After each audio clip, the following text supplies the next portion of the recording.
ہے کہ کاش اگر ہمارے اسلاف و اکابر کو اس کا تصور بھی ہوتا تو خدا کی قسم وہ لوگ کبھی اس ملک کو انگریزوں کی غلامی سے چھڑانے اور ہندوستان کو آزاد کرانے کے لیے اتنی بڑی قربانیاں نہیں دیں گے۔ اگر انہیں یہ معلوم ہوتا کہ اس ہندوستان میں مسلمانوں پر ایسا دن بھی آئے گا کہ مسلمان ہندوستان کی آزادی کی جگہ انگریزوں کی غلامی ہی کو پسند کریں گے تو وہ کبھی شمشیر ہٹا لے کر میدان جہاد میں نہیں نکلتے۔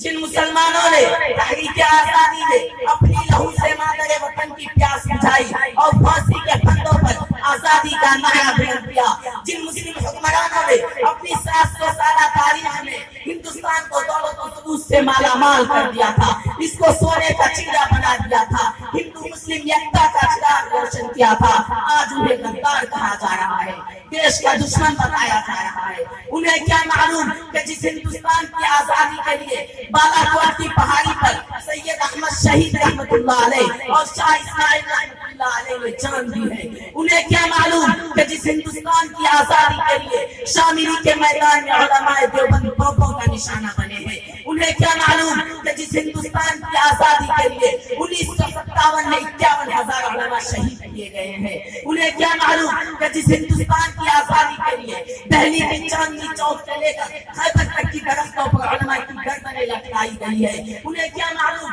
کہ جس ہندوستان کی آزادی کے لیے علماء کرام کو برہنہ کر کے آگ کے انگاروں میں ڈالا گیا ہے، اس ہندوستان میں ان مسلمانوں پر ظلم و ستم کا پہاڑ تلا جا رہا ہے، انہیں ان کے حقوق سے محروم کیا جا رہا ہے۔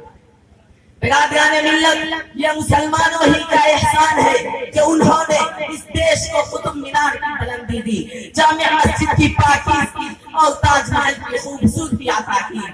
ہندوستان کو جنت نما بنایا، اس کے وقار کو بلند کیا، مگر آج اس کا ثمرہ مسلمانوں کو کیا مل رہا ہے؟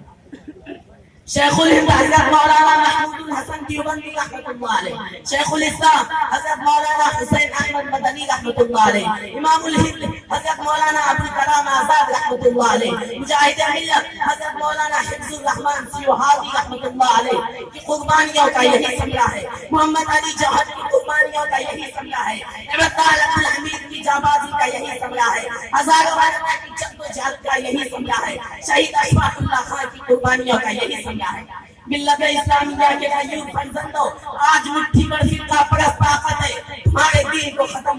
کرنے کی باتیں کرتی ہے، آج مٹھی پر فرقہ پرست اور تنگ نظر افراد مسلمانوں سے وفاداری کا ثبوت مانگتے ہیں، وہ بابر کو غاصب کہتے ہیں، اکبر کو غاصب کہتے ہیں، اورنگزیب کو غاصب کہتے ہیں، مسلمانوں کو بدعتی کہتے ہیں۔ ذرا ان سے پوچھو تو صحیح، تم جو لگوٹی باندھتے تھے، پتوں پر کھانا کھاتے تھے، عورتوں کو زندہ جلاتے تھے، تم کو جینے کا سلیقہ کس نے سکھایا؟ تم کو رہنے کا ڈھنگ کس نے بتایا؟ آج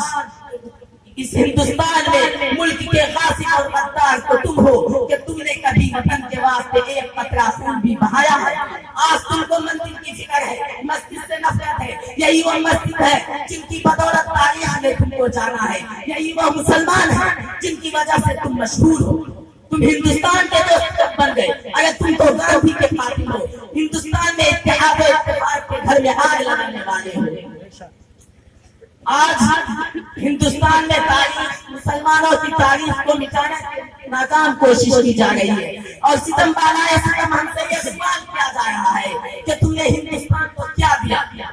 اے محبان وطن، جاؤ ہمالیہ کی بلندی سے پوچھو، گنگا کی گہرائی سے معلوم کرو، ہندوستان کی صحراؤں سے معلوم کرو، آسمانوں کے ستاروں سے پوچھو، قطب مینار کی بلندی سے معلوم کرو، جامع مسجد اور لال قلعہ کی در و دیواروں سے پوچھو، یہ سب کے سب تمہیں بتلائیں گے، یہ سب کے سب ہماری عظمت کے گواہ ہے۔ ہندوستان کا چپا چپا اس بات پر شاہد ہے۔ اے ہندوستان کے انصاف پر دانشوروں، ہمیں بتلاؤ کہ اس ہندوستان میں لال قلعہ کی عظمت کس نے دی، تاج محل کی رانائی کس نے عطا کیا؟ 100 بار سوارا ہے ہم نے اس ملک کے گیسوے پر ہم کو، 100 بار سوارا ہے ہم نے اس ملک کے گیسوے پر ہم کو، یہ اہل جنو بتلائیں گے کیا ہم نے دیا ہے عالم کو۔ اللہ تعالی ہم سب کو اسلام دشمن کی طاقتوں سے محفوظ رکھے۔ تجھے مبارک و حکمرانی، مخالفت بھی نہ ہم کہیں گے،